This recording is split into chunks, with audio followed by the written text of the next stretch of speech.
Bonjour tout le monde et bienvenue sur Home Kitchen. Comme prévu aujourd'hui, on va faire une recette japonaise qui fera partie d'ailleurs d'une série sur les makis, les sushis, les tataki, enfin bref tout cet univers qu'on adore mais qui nous est trop peu souvent réservé parce que forcément il y a du poisson cru, il y a des œufs ou parfois il y a du cream cheese, enfin, il y a plein de choses c'est vrai qu'on ne mange pas. Pour solutionner ça, aujourd'hui on va faire une recette avec deux sortes de makis. La semaine prochaine je vous en redonnerai encore deux. On va faire quelques assortiments comme ça de sorte à se préparer un super plateau. Je vais le faire en plusieurs fois parce que comme vous avez dû le remarquer sur YouTube, la tendance est plutôt aux vidéos courtes. Je sais pas comment je faisais d'ailleurs avant pour faire des vidéos d'une demi-heure, mais aujourd'hui j'essaye vraiment de faire des formats de 10 minutes ou moins qui sont un peu plus faciles, un peu plus courts à regarder. Donc aujourd'hui on va faire une vidéo express. Et comme ça, à la fin, vous aurez vraiment un florilège de tout ce qui peut se faire. Une fois que vous avez compris le truc, les options sont presque à l'infini. C'est extrêmement facile de s'en faire, donc pourquoi s'en priver? C'est parti! Donc pour faire ces makis, tout d'abord, vous aurez besoin de riz à sushi. En général, c'est du riz rond. Il a la particularité de dégager beaucoup d'amidon quand il cuit.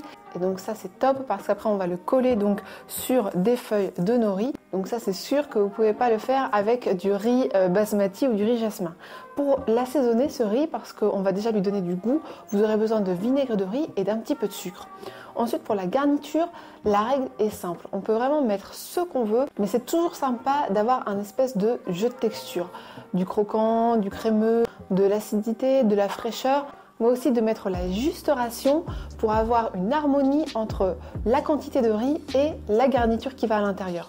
Parfois on s'emballe un peu et on met trop de choses, ça donne des énormes rouleaux. Or le maki, le sushi par excellence, c'est quelque chose qui peut se manger en une bouchée, qui doit tenir entre l'index et le pouce. Quand vous faites un rond comme ça ne doit pas être plus gros que ça. De toute façon, si vous avez déjà essayé de manger des makis, en général cette petite algue, qu'elle soit à l'intérieur ou à l'extérieur, c'est quelque chose qui n'est pas vraiment fait pour être coupé ou pour se manger avec une fourchette, un couteau.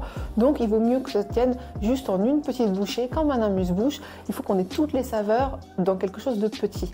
Donc moi j'ai choisi pour le premier une base de cream cheese. Donc les makis au cream cheese, c'est juste un grand classique. Donc celui-là, c'est un petit pot de chez Vivre Vert qui est très très bon, qui fait super bien l'affaire. Et à l'intérieur, je vais mettre des lamelles de betterave. Pour une petite présentation sympa, à la fin, je vais les rouler dans le sésame blanc. Et pour les deuxièmes makis, on va utiliser des feuilles de riz. Donc c'est ce qu'on utilise pour faire les rouleaux de printemps. Et de la laitue, vous allez voir, c'est aussi une variante mais qui est très sympa à réaliser. Moi pour l'intérieur, je vais utiliser le reste de mon tofu frais. Il m'en reste la moitié d'un bloc pour faire une petite brouillade, un peu comme si on avait fait des œufs durs à la mayonnaise. Et pour les accompagner dans ma garniture, je vais venir mettre des carottes en julienne pour ce petit côté croquant. Là encore, n'hésitez pas à varier selon vos préférences. Je vous donne quelques pistes, des petites propositions si vous n'avez pas d'idée et la méthode si vous n'en avez jamais fait. Tout d'abord, j'ai mis 300 g de mon riz dans un saladier et je vais le laver au moins 2 fois, voire 3 fois, jusqu'à temps que l'eau soit transparente. Donc là, vous allez bien le rincer comme moi. Hop, on vide l'eau dans une passoire et on recommence. Une fois l'étape de lavage terminée, on laisse essorer le riz pendant au moins 20 à 30 minutes pour bien le faire dégorger. Ça peut paraître un petit peu fastidieux cette méthode, mais faire le riz à sushi est vraiment un art et une fois que le riz est prêt, le plus gros du travail est fait. Pendant ce temps, on va préparer notre assaisonnement pour le riz. Dans un récipient, je commence par mettre 2 cuillères à soupe de sucre, 1 cuillère à café de sel et 4 cuillères à soupe de vinaigre de riz. Maintenant je fais chauffer ce mélange 30 secondes au micro-ondes pour que le sucre se dissoude complètement. Maintenant dans une casserole, je mets mon riz qui a égoutté et 300 ml, donc c'est un temps pour temps d'eau froide. Et on va faire chauffer ça en n'oubliant pas surtout de mettre un couvercle jusqu'à ébullition. Une fois qu'on entend l'ébullition se faire, surtout on ne soulève pas le couvercle et on compte 5 minutes top chrono. Après 5 minutes, on garde la chaleur emprisonnée, on ne soulève pas le couvercle et on baisse le feu au maximum pour une cuisson maintenant en douceur 10 minutes. Au bout de 10 minutes, on peut laisser reposer complètement hors du feu encore une fois avec le couvercle pour que le riz maintenant absorbe entièrement la vapeur qui est encore très chaude. On laisse comme ça environ 10 minutes, un quart d'heure. Au bout de ce laps de temps, vous devrez avoir un riz qui est vraiment parfait. On peut voir qu'il n'y a aucun riz qui est resté collé au fond. Du coup maintenant, quand il est encore un peu tiède, on peut verser l'assaisonnement vinaigré. Ça va le détendre un peu. Pour le montage, vous aurez besoin d'un tapis à maquis. Donc celui-là, il est un peu traditionnel, c'est-à-dire en bois et en ficelle, mais vous pouvez en trouver aussi en plastique. Si vous en avez un comme moi, dans ce cas, vous êtes obligé de vous équiper de papier cellophane, sinon ça risque d'être vraiment très galère.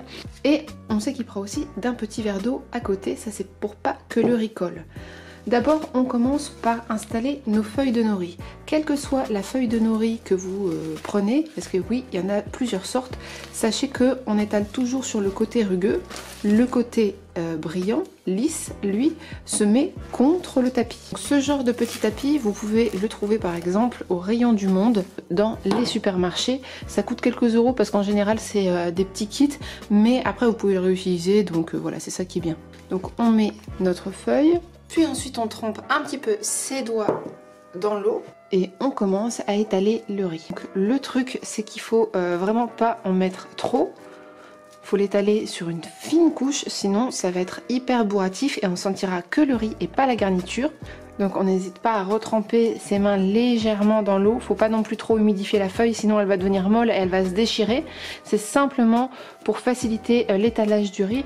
Normalement il n'y a pas besoin de l'écraser, il faut juste l'aplatir.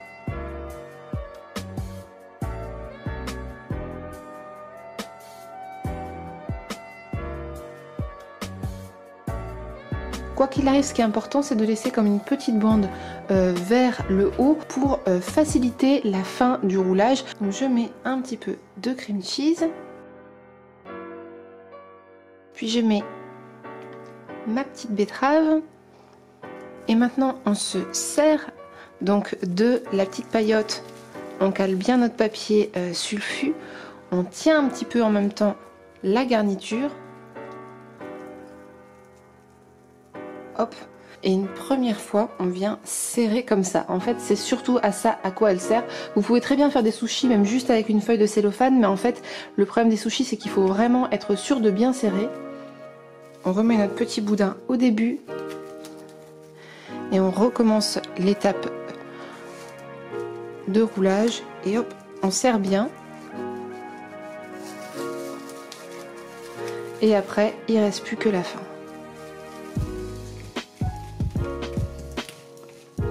C'est vraiment assez important de bien serrer le boudin, comme ça après à la découpe vous allez avoir des beaux maquis. Du coup après quand on déroule le tout, on a un beau boudin qui est donc bien serré. Vous voyez, on ne peut pas distinguer le début de la fin, tout est bien collé. Pour ça on vient mouiller un couteau dans l'eau froide, un couteau qui coupe bien hein, bien sûr. Et hop, on vient cisailler comme ça en allant assez vite. On enlève juste le petit bout.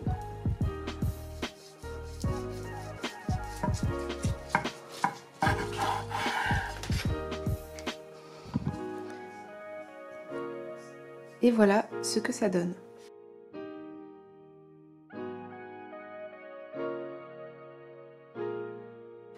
Et hop là, avec un petit peu de sésame pour décorer, c'est très mignon.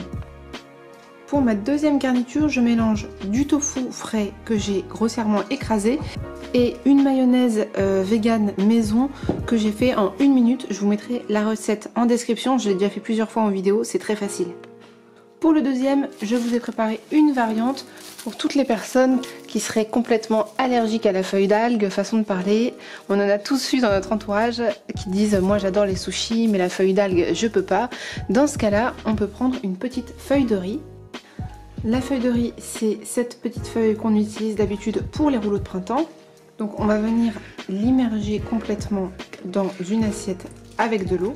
Avant que la feuille de riz soit complètement ramollie, quand elle est encore très légèrement rigide, je la dispose sur le tapis. Je peux mettre mes feuilles de laitue. On n'hésite pas à les écraser. Je trempe mes doigts. Et je viens disposer un petit peu de riz. Puis je viens mettre un petit peu de garniture. Donc ici, ma petite brouillade vegan.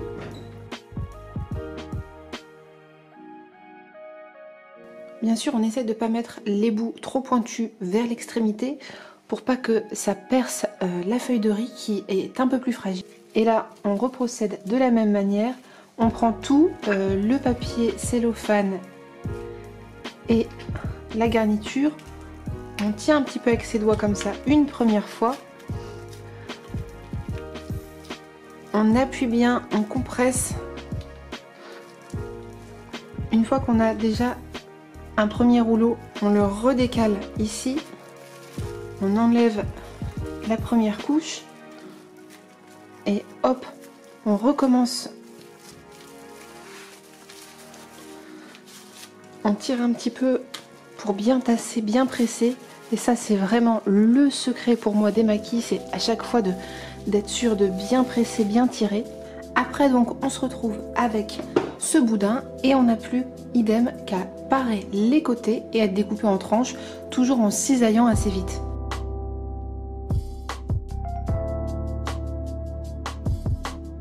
Et voilà donc pour la seconde inspiration. Et voilà les amis, j'espère que vous avez kiffé cette vidéo. On se retrouve la semaine prochaine pour 2 autres inspirations. Comme d'habitude, faites-le avec moi, ça sera plus facile. Allez, ciao!